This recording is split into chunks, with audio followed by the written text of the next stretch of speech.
मैं डॉक्टर अनुपमा आप सबका स्वागत करती है मेरे यूट्यूब चैनल डेली होमियो में। आज की ये वीडियो स्नोरिंग के ऊपर है, जिसे हम खराटे भी कहते हैं। आपने मैक्सिमम वीडियोस में सुना होगा कि स्नोरिंग क्या है, क्या क्या उसके कॉजेज हैं, कौन सी ऐसे टिप्स हैं जिसको यूज़ करने से आपको ये प्रॉब्लम नहीं होगी और उसके साथ ही साथ उसकी ट्रीटमेंट्स। ये आपको मैक्सिमम और हर वीडियोस में आराम से मिलती है। बट अगर आपने इस स्नोरिंग को, इस खराटे को बहुत लाइटली लिया और बहुत कॉमन समझ के छोड़ दिया, या मैं कहूँ इसको निग्लेक्ट कर दिया, और ये लंबे टाइम तक बना रहा, आपका जो एक पीच होता है, खराटे की जो साउंड होती है वो बढ़ती जा रही है, बढ़ती जा रही है, और उसकी वजह से कुछ और साइन सिम्टम आपको देखने को मिलते हैं और उसको आपने नज़रअंदाज करना शुरू कर दिया, तो वो हार्ट अटैक या हार्ट से रिलेटेड बाकी डिजीज़ का एक प्रमुख कारण हो सकता है। यहाँ तक आपका बीपी, शुगर, बहुत सारी प्रॉब्लम्स होती हैं जो इसकी वजह से बढ़ जाती हैं। और वो कैसे, वो आपको जानने के लिए इस वीडियो को पूरी एंड तक देखना है। तो इसलिए प्लीज़ हो सके तो इस वीडियोस को मैक्सिमम लाइक करें और शेयर करें, ताकि आपको जो यूज़फुल वीडियोस या इन्फॉर्मेशंस आपको मिली है वो थोड़ा सा और इन्हेंस हो जाए, वो थोड़ी सी और बढ़ जाए। तो बिना किसी देरी के वीडियो को स्टार्ट करते हैं। देखिए, सबसे पहले आप ये जान लीजिए खराटे होते क्या हैं। जब सोते समय सांस लेने में थोड़ी बहुत दिक्कत आती है, जैसे कि हमारे नाक से हमारी जो एयर है वो अंदर जाती है, या अगर नोज ब्लॉक है तो मुंह के द्वारा भी हवा अंदर जाती है, उसकी वजह से अगर आपको एक साउंड, एक कंपन आवाज़ सुनाई दे जो थोड़ी कठोर हो, थोड़ी हार्श हो, उसे हम स्नोरिंग यानी कि खराटे कहते हैं। देखिए, नॉर्मली होता क्यों है, ये जो पिक्चर बनी है इसको आप प्लीज़ ध्यान से देखिएगा। हमारा जो पैलेट है, जो हमारा तालू होता है, उसका जो सॉफ्ट पोर्शन है, वहाँ की जो मसल्स हैं, जो सॉफ्ट टिश्यू मसल्स हैं, जब आप सोते हैं तो वो रिलैक्स हो जाती हैं। इसी के साथ साथ जो हमारी जीभ है, उसकी जो मसल्स हैं वो रिलैक्स हो जाएंगी। तो आपका जो ये विंड एरिया होता है, जहाँ से एयर पास होती है आपकी बॉडी के अंदर, उस पे एक प्रेशर डालती हैं, और उस प्रेशर की वजह से जो कंपन शरीर में होता है वही हमें खराटे के फॉर्म में सुनाई देता है। ये है नॉर्मल, और इसकी वजह से आपको कोई डिस्टर्बेंस नहीं हो रही है, कोई साइन और सिम्टम्स नहीं हो रहा है, बस आपके साथ जो सो रहा है उसको डिस्टर्बेंस हो रही है। तो ये बहुत कॉमन है, और कुछ चीज़ें अगर आप रूल आउट कर लें तो, या चेंज कर लें अपनी लाइफ में, तो वो ठीक हो जाती है। इनके कारण क्या हो सकते हैं? देखिए, सबसे पहला कारण तो आ जाता है कि अगर आपको कोल्ड कफ है तो नाक हमारी ब्लॉक हो जाती है म्यूकस की वजह से, तो उस टाइम भी खराटे हो जाते हैं। इसी के साथ साथ अगर आपको डीएनएस की प्रॉब्लम है, जैसे डिविएटेड नेजल सेप्टम की, तो भी जो हमारा नाक के बीच का सेप्टम होता है, एक पतली सी हड्डी होती है, अगर वो हल्का सा टिल्ड होती है या टेढ़ी होती है, उसमें भी हमें सांस लेने में तकलीफ होती है और स्नोरिंग की प्रॉब्लम होती है।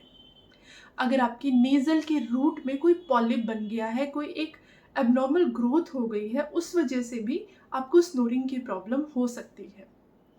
ओबेसिटी, अगर आपका वेट बहुत ज़्यादा है तो जब आप सोने जाते हैं तो यही आपका जो सॉफ्ट टिश्यू है, आपका जो एयरवे का पैसेज बना है, उस पर एक प्रेशर क्रिएट करते हैं, और उसकी वजह से भी स्नोरिंग जो है होने लगती है।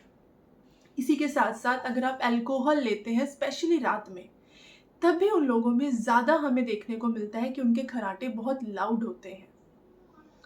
और सबसे मेन, अगर आपको कोई भी डिजीज़ नहीं है, आप कुछ भी प्रॉब्लम नहीं है, उसके बावजूद खराटे हैं, तो अगर आप पीठ के बल सोते हैं तो जो रिलैक्सेशन टाइम की मसल आपके फिर से एयर पैसेज पे जो प्रेशर देती है, उससे कंप्रेस करती है, उससे जो हमें साउंड निकल रही है वो खराटे की होती है। तो ये तो नॉर्मल कॉजेज़ थे जिसकी वजह से खराटे की साउंड हमें सुनाई देती है। बट ऐसे वो कौन से कारण हैं कि अगर ये लंबे टाइम तक रहा, लगभग सालों तक रहा, और आपने इसको नज़रअंदाज किया, तो कौन कौन सी प्रॉब्लम्स हो सकती हैं? और ये लंबे टाइम तक चला तो सबसे कॉमन होता है, जब आप सुबह उठेंगे तो आपका जो माउथ है वो ड्राई मिलता है। उसी के साथ साथ कुछ पेशेंट में जो थ्रॉट है, उस गले में जलन महसूस कर सकते हैं कुछ पेशेंट। बट ये भी एक एक्यूट स्टेज है, इसमें आपको घबराने की ज़रूरत नहीं है। अगर आपकी प्रॉब्लम ऐसे ही बनी है, लगभग आपका जो साउंड है खराटे का वो दिनों दिन बढ़ रहा है और उसके साथ ही आपकी जो ये डिस्टर्बेंस है वो ज़्यादा हो रही है। डिस्टर्बेंस कैसी है, देखिए आप सो गए हैं और वो एयरवे को प्रेस कर रहा है। तो नो डाउट जब आप अच्छे से सांस नहीं ले पाएंगे तो आपकी जो सांस है लगभग कुछ सेकंड के लिए रुक जाती है और उस वजह से आपको जो प्रॉब्लम हो सकती है उसे हम कहते हैं ऑब्स्ट्रक्टिव स्लीप एपनिया, ओएसए। इसमें जो ब्लड सप्लाई हमारी जा रही है उसमें ऑक्सीजन लेवल कम हो जाता है, जिसकी वजह से जो हमारे बॉडी के दूसरे पार्ट हैं उनके काम में जो उनका मेटाबॉलिज्म होता है वो भी डिस्टर्ब हो जाता है। जैसे सबसे पहले मैं आपको ये बता दूं कि अगर आपको ओएसए की प्रॉब्लम है तो आपको बहुत सारी प्रॉब्लम्स और भी झेलनी पड़ सकती हैं अगर आपने उसको टाइम पे ट्रीट नहीं किया तो। और वो सारी प्रॉब्लम्स कौन सी हैं? सबसे पहली आती है हमारी जो आजकल मैक्सिमम लोगों में ये प्रॉब्लम है, वो है हाइपरटेंशन। आपका ब्लड प्रेशर बढ़ जाता है। हार्ट रिलेटेड डिजीज़ हो सकती है, आपकी जो हार्ट बीट का पंपिंग एक्शन है वो डिस्टर्ब हो जाता है। आपकी जो कैरोटिड आर्टरी है जो नेक के पास होती है वहाँ पे ब्लड सप्लाई अच्छे से नहीं पहुँच पाती, वहाँ पे फैट का एक्युमुलेशन हो जाता है, आपका फैट वहाँ पे धीरे धीरे जमने लग जाता है। आपका कोलेस्ट्रॉल लेवल हाई होने लगता है, ट्राइग्लिसराइड जो है वो ज़्यादा हो जाता है। इसी के साथ साथ आपको ये भी देखने को मिलेगा कि आपकी जो मेमोरी है वो दिनों दिन कम होती जा रही है। छोटी छोटी चीज़ें जो डेली मर्रा में आप करते हैं वो भी भूलने लगते हैं। आप सुबह उठेंगे तो आपको हल्का सा सर दर्द होगा और ये सर दर्द पूरे दिन बना रहता है क्योंकि आपकी नींद डिस्टर्ब हुई है। तो आप जब उठेंगे तो एक तो फ्रेश बिल्कुल नहीं होंगे, इरिटेबल ज़्यादा होंगे और ये अगर लंबे टाइम तक ऐसे ही बना रहा तो आपको डिप्रेशन का पेशेंट भी बना सकता है। कहने को बहुत छोटी सी चीज़ है कि उसको खराटे की दिक्कत थी, बट अगर वो टाइम रहते हुए क्योर नहीं हुआ तो वो बहुत लंबे दिनों के बाद इन प्रॉब्लम को क्रिएट कर देगा। कि हमारी होम्योपैथी इसमें कैसे काम कर सकती है? देखिए, जैसे कि आपको पता है कि होम्योपैथी का फर्स्ट ऑफ ऑल कोई साइड इफेक्ट नहीं होता और ये अगर आपको कोल्ड की वजह से, पॉलिप की वजह से, टॉन्सिल की वजह से या फिर अगर आपके बॉडी में कोई और डिस्टर्बेंस है तो उसको पहले ठीक करती है ताकि आपको स्नोरिंग की प्रॉब्लम ना हो और आपको बहुत जल्दी छुटकारा मिल जाए।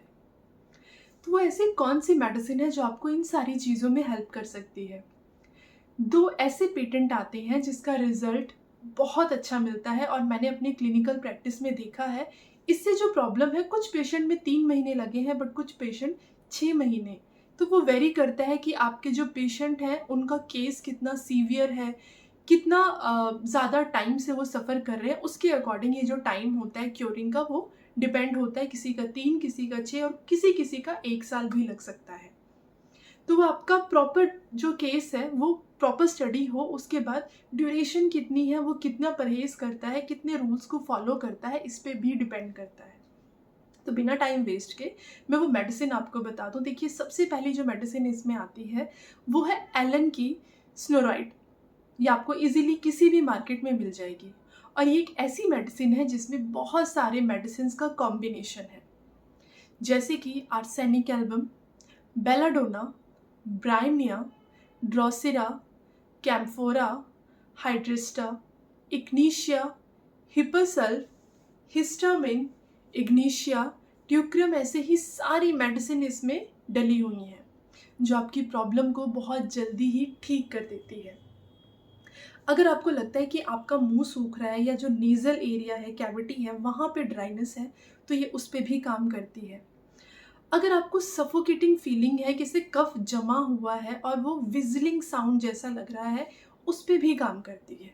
उसी के साथ साथ अगर आपकी नाक ब्लॉक हो जा रही है और पर्टिकुलरली रात के टाइम, तो उसको भी ये बहुत जल्दी ठीक कर देती है।